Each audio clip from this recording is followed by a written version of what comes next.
இப்போ ஆஞ்சியோகிராம்ங்கிறது ஒரு சும்மா உங்கள் ரத்த குழாயில் பிளாக் இருக்கான்னு டெஸ்ட் பண்ணுறது தான். ஒரு ரத்த குழாயில் 70% மேலே அடைச்சி அந்த ரத்த ஓட்டமே தடைபடுது.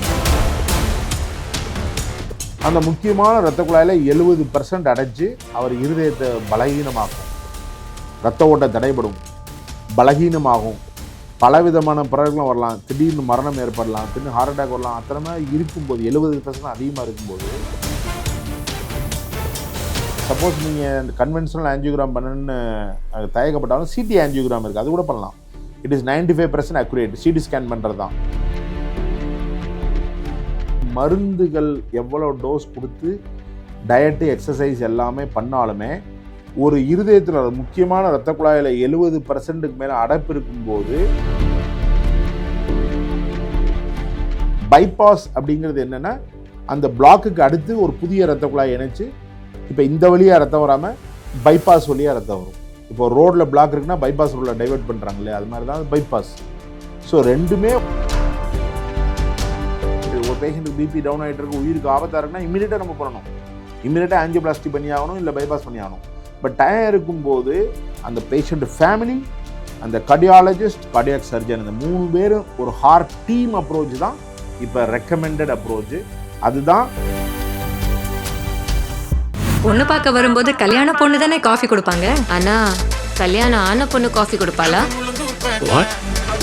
ஆச்சி ராயல் குலோப் ஜாமுன் பேக்ஸ், 1 வாங்கினால் 1 இலவசம். ஸோ இப்போ மக்கள் வந்து ஒரு ஹார்ட் டிசீஸ் எனக்கு இருக்குது, ஒரு நெஞ்சு வலி அப்படின்னா, ஏதாவது ஒரு ப்ராப்ளம்னா ஃபஸ்ட்டு ஒரு பயப்படுற விஷயம் அப்படின்னா ஹாஸ்பிட்டல் போனால் ஏதாவது பண்ணிடுவாங்க, அந்த பைபாஸ் சர்ஜரியோ ஆன்ஜியோ ஏதாவது பண்ணிடுவாங்களோ அப்படின்றதான் பயம். அவங்களுக்கு ஒரு கரெக்டான புரிதலே இதில் இல்லை சார். அதை பற்றி சொல்லுங்கள். ஆக்சுவலாக இது கேட்குறது நல்ல கேள்வி தான். ஃபஸ்ட்டு வந்து எல்லாருக்கும் நான் என்ன சொல்ல விரும்புகிறேன்னா, இப்போ இருதய நோயோட தாக்கம் ரொம்ப அதிகமாக இருக்கிறதுனால செக் பண்ணுறது மிகவும் அவசியம். சரியா? இந்த இருதய வியாதிக்கு வந்து எப்போ என்ன செக் பண்ணணும் அப்படிங்கிறது பைபிள் மாதிரி ரூல்ஸ், இருதய வியாதிக்குங்கிற ரூல்ஸ் வந்து தெளிவாக எழுதப்பட்டிருக்கு. அதை வந்து ஐ ஆம் ப்ரௌட்லி டெல்லிங், இந்தியாவில் அத்தனை தமிழ்நாடு, இந்தியா, சென்னை எல்லாமே கார்டியாலஜிஸ்ட் கரெக்டாக ஃபாலோ பண்ணுறாங்க. அந்த qualified cardiologist practising everywhere, they are doing very good job and serving the people. அதில் எந்த விதமான சந்தேகமும் கிடையாது. இந்த மாதிரி இப்போ ஒரு பேஷண்ட்டுக்கு ஒரு செஸ்ட் பெயினாக இருக்குது, பட் இசிஜி நார்மலாக இருக்குது, எக்கோ நார்மலாக இருக்குது, இருந்தாலும் ஸ்ட்ரெஸ் டெஸ்ட்னு ஒன்று பண்ணுவாங்க, டிஎம்டி இல்லை. ஸோ அந்த மாதிரிலாம் பண்ணும்போது நெகட்டிவாக இருக்கும்போது யாருமே ஆஞ்சியோகிராமோ எதுவும் அட்வைஸ் பண்ண போகிறது கிடையாது. ஈவன் ஆஞ்சியோகிராம், இப்போ there was an article in country like India, இப்போ ஆஞ்சியோகிராம்ங்கிறது ஒரு சும்மா உங்கள் ரத்த குழாயில் பிளாக் இருக்கான்னு டெஸ்ட் பண்ணுறது தான். இட் இஸ் சேஃப் டெஸ்ட் தான், இன்னும் எக்ஸ்பீரியன்ஸ் சேஃப் டெஸ்ட் தான். அந்த ஆஞ்சியோகிராம்லாம் வந்து பெரிய இஷ்யூஸ் கிடையாது. ஏன்னா மெனி டைம்ஸ் வந்து இப்போ இன்ஃபேக்ட் சப்போஸ் நீங்கள் கன்வென்ஷனல் ஆஞ்சியோகிராம் பண்ணணுன்னு தயக்கப்பட்டாலும் சிடி ஆஞ்சியோகிராம் இருக்குது, அது கூட பண்ணலாம். It is 95% accurate. CT scan பண்ணுறது தான். அது வந்து ஒன்றும் செக் பண்ணுறதுனால தப்பு இல்லை. பட் ஆஞ்சியோபிளாஸ்டி அப்படிங்கிறது என்னென்னா, ஒரு ரத்த குழாயில் 70% மேலே அடைச்சி அந்த ரத்த ஓட்டமே தடைபடுது. இப்போ அவருக்கு இருதயத்தில் உள்ள தசைகள் அவர் வாழ்நாள் ஃபுல்லாக இடைவிடாமல் இயங்கி அந்த இருதயம் வந்து இயங்கிக்கிட்டே இருக்கணும்.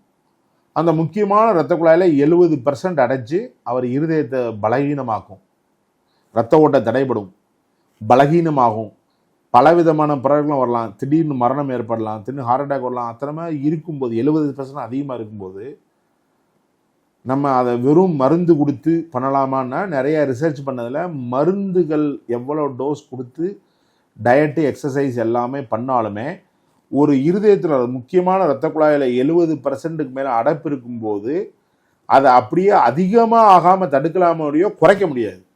அது that is a proven fact. So ஒரு 3 to 4 மில்லிமீட்டர் உள்ள முக்கியமான ஒரு இரத்த குழாயில் பிளாக் இருந்து அதனால் அட்டாக் வரலான்னு வாய்ப்பு இருக்கும்போது அதை நம்ம சரி பண்ணணும் இல்லையா? அது சரி பண்ணணும்னா 2 தான் மெத்தடு. ஒன்று, உள்ளே பலூன் போட்டு ஆஞ்சியோபிளாஸ்டி பண்ணி அந்த பிளாக்கை ரிமூவ் பண்ணிவிட்டு ஸ்டென்ட் பண்ணுறது. ஸ்டென்ட் போகிறது கேட்குன்னா திருப்பி அது சுருங்கக்கூடாது, அதனால தான் அந்த ஸ்டென்ட்டு. ஓகே.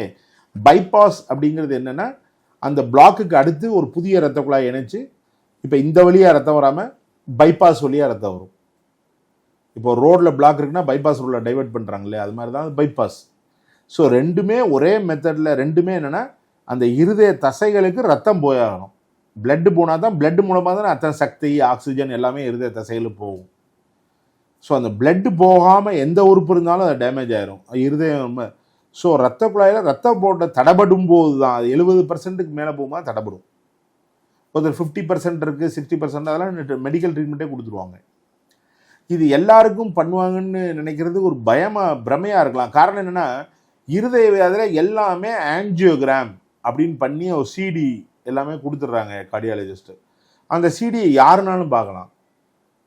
இப்போ ஒன்ஸ் நம்ம கொடுத்த பிறகு நீங்கள் உலகத்தில் எத்தனை ஒப்பீனியனாலும் நீங்கள் எடுக்கலாம், யாராலும் பார்க்கலாம். அப்படிங்கிறப்ப அதில் தேவையில்லாதப்ப யாருமே ஆஞ்சியோபிளாஸ்டியோ இல்லை பைபாஸ் சர்ஜரியோ இதுவரைக்கும் நான் தேவையில்லாமல் யாருமே சொன்னதாக சொல்ல மாட்டாங்க. ஏன்னா மெத்தடில் இவருக்கு இந்த இதுக்கு ஆஞ்சியோபிளாஸ்டி பண்ணலாம் அல்லது இந்த இதில் பைபாஸ் பண்ணலாம் அப்படிங்கிறதுல டெஃபினட்டாக அதில் டிஃப்ரென்ஸ் ஒப்பீனியன் இருக்கலாம். ஏன்னா ரெண்டுமே வேறு வேறு மெத்தடு. இப்போ முன்னாடி பைபாஸ் மட்டும்தான் இருந்தது. இப்போ ஆஞ்சியோபிளாஸ்டில் நிறைய அட்வான்ஸ்மெண்ட்ஸு. இப்போ சர்ஜரி தான் பண்ண வேண்டிய கேஸ் அத்தனையும் இப்போ ஆஞ்சியோபிளாஸ்டினால பண்ணிகிட்டு இருக்காங்க. But surgery also good in given patient. சில பேஷண்ட்டுக்கெலாம் லெஃப்ட் மெயின் பைஃபர்கேஷன் அந்த மாதிரி சில இடம்லாம் இருக்குது. அங்கெல்லாம் ஸ்டெண்ட் போட்டு லாங் டேர்ம் ரிசல்ட் நல்லா இருக்காது. Bypass is better. நிறைய இதில் பார்த்தீங்கன்னா stunt is also better. Given கேஸில் பார்த்தீங்கன்னா நான் இப்போல்லாம் ஹார்ட் டீம் அப்ரோச். ஒரு பேஷண்ட்டுக்கு ஹார்ட் வியாதியில் ஒரு கார்டியாலஜிஸ்ட் மட்டும் தனியாக முடிவெடுக்காமல் என்ன பண்ணுறாங்கன்னா இப்போ இதில் ஒரு ட்ரீட்மெண்ட்டில் பார்த்தீங்கன்னா பேஷண்ட்டோட லாங் டேர்ம் ஹெல்த்து, அவருடைய லாங் டேர்ம் லைஃபு, அவர் என்ன வேலை பார்க்குறாரு, என்ன பிஸ்னஸ் பண்ணுறாரு, அவருக்கு எவ்வளோ நாள் ஹாஸ்பிட்டலில் இருக்கணும், அவருடைய உடலுக்கு எந்த இது பெட்டராக இருக்கும், ஸ்டென்ட்டா பைபாஸா, அவர் எதிர்காலத்துக்கு எவ்வளோப்பட்டிருக்கும், அவருடைய எக்கானமிக்கல் ஸ்டேட்டஸ் என்ன, அவருக்கு இன்சூரன்ஸ் இருக்கா இல்லையா, அவர் ஃபேமிலி எப்படிப்பட்டது, இத்தனை ஃபேக்டரையும் கன்சிடர் பண்ணணும். அவருக்கு இப்போ திடீர்னு ரொம்ப பிபி டவுன் ஆகிட்டு, ஒரு பேஷண்ட்டுக்கு பிபி டவுன் ஆகிட்டு இருக்கு, உயிருக்கு ஆபத்தாக இருக்குன்னா இமீடியட்டாக நம்ம பண்ணணும். இமீடியட்டாக ஆஞ்சியோபிளாஸ்டி பண்ணி ஆகணும், இல்லை பைபாஸ் பண்ணி ஆகணும்.